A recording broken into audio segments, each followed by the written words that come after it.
So remember, association, even if published, doesn't prove causation. We'll get into how we prove it in a minute, but rooster crows, then the sun rises. You do a study, it happens 300 days in a row. Perfect temporal correlation. Rooster always crows before the sun rises, therefore the rooster crowing causes the sun to rise. Perfect temporal correlation. Or as I turned into the Walmart parking lot, a part in my 6-year-old car broke, therefore Walmart should fix my car. This guy, Austin Bradford Hill, smart dude from Great Britain, was the one who said, scientifically we can prove smoking cigarettes causes disease in humans. And here are 9 tests, or 9 criteria. When we have science that will document all 9, we have scientifically established that this exposure can cause this outcome. So he was the one that postulated the criteria, found the studies, and proved cigarettes emphysema, cigarettes cancer, etc. Unfortunately, in causation, as we typically see, doctors take 2, temporality and plausibility, and jump to conclusions. He says he didn't have this before this happened at work. He's got it now. It's plausible. It's work comp. There are actually 2 causation questions. One is, could this exposure or this risk factor be the cause of this condition in any person? Second question is, in this particular individual, did this exposure actually cause or contribute to this person's condition? So, first question, we looked at silicone leaking from breast implants. If there is no science saying that this substance, silicone, causes human disease, to postulate that in this person, this silicone exposure caused a disease is a pretty big step. And if you're going to do that, you ought to have some evidence that you could cite for it. So the first question, can this exposure cause this outcome in any person? This is the Hills criteria. This is these 8 things that the literature should establish for us. The second question, the one we're more concerned with, is I've got a single individual in front of me. Does this exposure, does this incident qualify scientifically as the cause of, we won't know about legally, we'll leave that to the judge, but does it qualify medically? Your federal government came to your rescue. NIOSH, way back in '79, published, and you can still download the PDF, 80 pages of how you would do this in a single individual. For the AMA book, we've adopted it.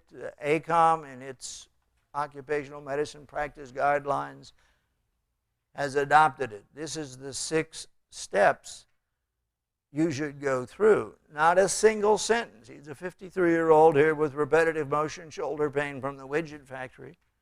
But 6 steps you would go through if you're trying to document in your record or in a file review that you've gone through causation analysis.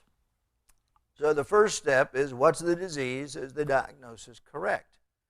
If the alleged complaint is carpal tunnel, and you want to look up carpal tunnel articles, but the actual patient in front of you has a C6 radiculopathy and not carpal tunnel, you've got the wrong disease. And if you look up articles, you've got the wrong articles. So the first step has to be, what's wrong medically? Do we have objective data supporting the diagnosis? Second step is that Austin Bradford Hill stuff. Can this exposure cause this outcome in anyone? If it can, then we're going to continue.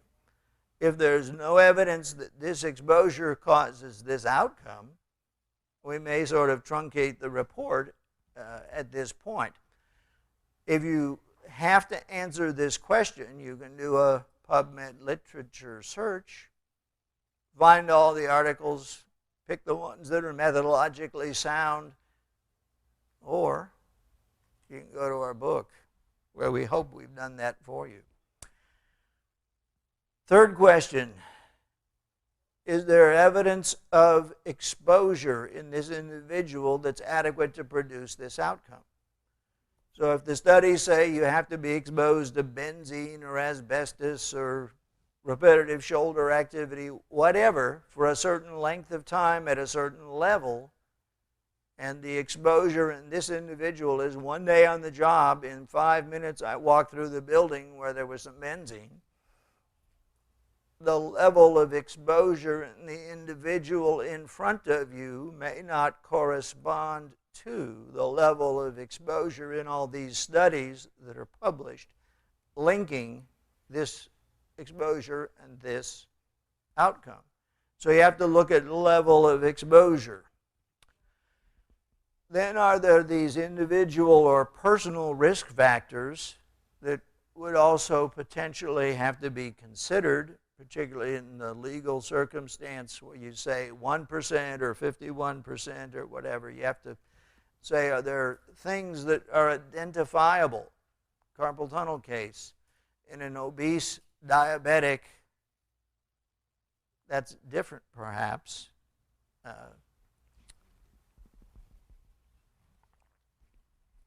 Then, are there confounding or conflicting pieces of evidence to consider?